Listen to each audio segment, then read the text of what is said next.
Hi guys, this is Text Thriller Class Economics. The topic of discussion is money and inflation. At the end of this class, you should be able to understand what money is all about. You should be able to define money. You should be able to differentiate between money and trade by barter. You should be able to differentiate between trade by barter and counter trade.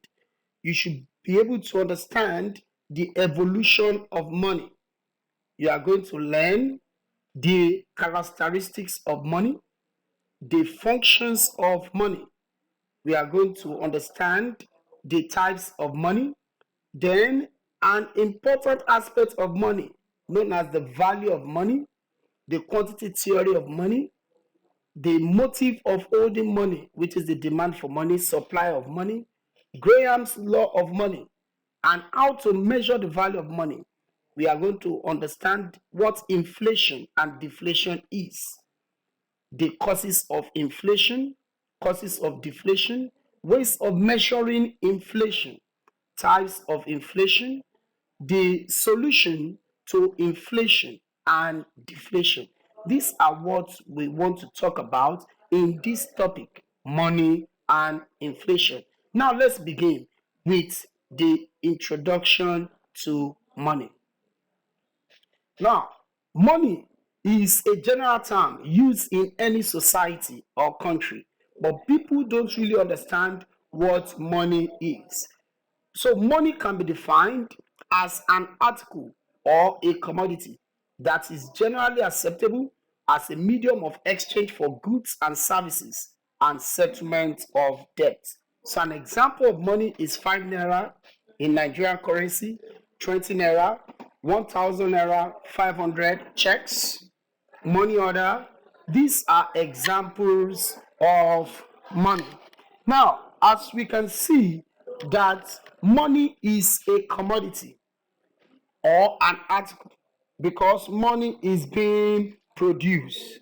All right, it's important to know that money is being produced like other commodities. It will be wrong for you to say that money is anything.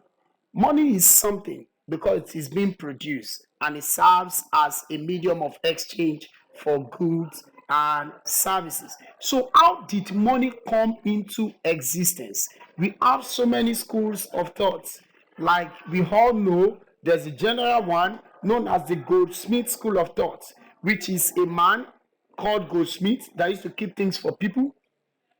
And after keeping things, he issues a document, and that document will be presented for you to pick up the things he has kept for you. So whoever presented that document will pick the item kept by the goldsmith. So the document that the goldsmith gives to people, people were exchanging it for goods and services. So suddenly people start up and people came up with an idea that let's have something like the goldsmith, a document that we can use to exchange for goods and services and settlement of debt. That was how money came into existence by the Goldsmith School of Thought. Then we have the Cambridge School of Thought. The Cambridge School of Thought, they believe that money came into existence because of the problems of trade by barter, because trade by barter involved double coincidence of wants and is a serious problem. It's tedious. So money came into existence because of the problems or cumbersome medium of exchange that people go through the trade by barter system of exchange. Now let's look at what trade by barter is. Trade by barter is the exchange of goods for goods and services for services. Trade by barter existed when there was no money because it was a means of exchange when nothing like money was in existence. So trade by barter involved double coincidence of want. Double coincidence of want involve someone looking for another person that is ready to take what he or she wants to offer, and the person must have what he or she wants. So for trade by barter to be possible, it involves double coincidence of want. So trade by barter is different from counter trade. Counter trade is the exchange of goods for goods and services for services, where money is used as a measure of value and not a medium of exchange. So counter trade exists when money is existing, while trade by barter existed when there was no money. So if you exchange goods with for goods with someone at the present, when we have money, it is counter trade and not trade by barter. Now let's look at the disadvantages of problems. Let's look at the disadvantages or problems of trade by barter. Number one is there is difficulty in double coincidence of wants. So the problem of double coincidence of wants out there is a major disadvantage of trade by barter, because you need to look for someone who has what you want and is ready to take what you want to offer. It's a very tedious process of exchange.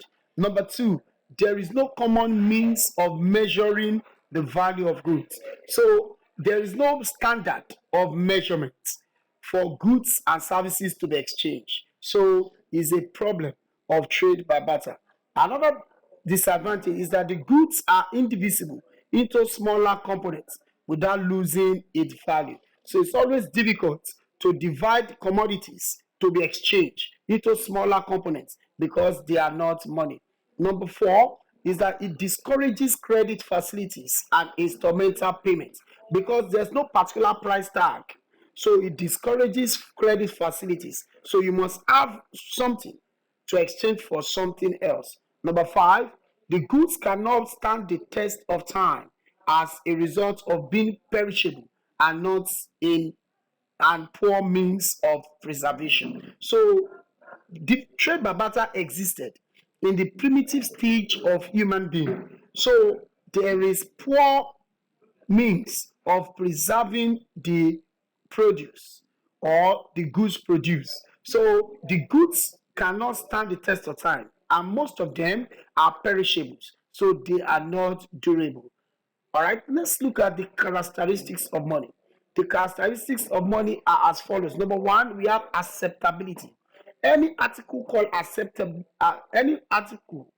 called money must be generally acceptable as a medium of exchange for goods and services. So if you call an article money, it must be generally acceptable as a medium of exchange for goods and services. Number two is homogeneity. Money must be the same in shape, size, and color. Number three is recognizability. Money must be an article that can be easily recognized by everyone in a country. Number four is durability. Money must be an article that can stand the test of time. That's why when you wash your clothes, all right, you wash your clothes, you wash it with money and documents. The documents may be useless, but the money will still be useful because it is made in a way that it can stand the test of time. Number five is portability. Anything called money can be easily moved from one place to another for convenience. Number seven, divisibility. Anything called money must be easily divided into smaller components without losing its value. For example, 1,000 naira notes in Nigeria can be divided into two 500 naira notes and they serve the same value. 1,000 naira notes also serves the same value as 200 naira into five places. All right, they serve same value. Number six, we have relatively scarce. Anything called money must be relatively scarce, which means it must not be an article that can be easily seen. It must be an article that one must earn it. You must work for it. Number eight is that money must be stable in value. So an article called money must be stable in value.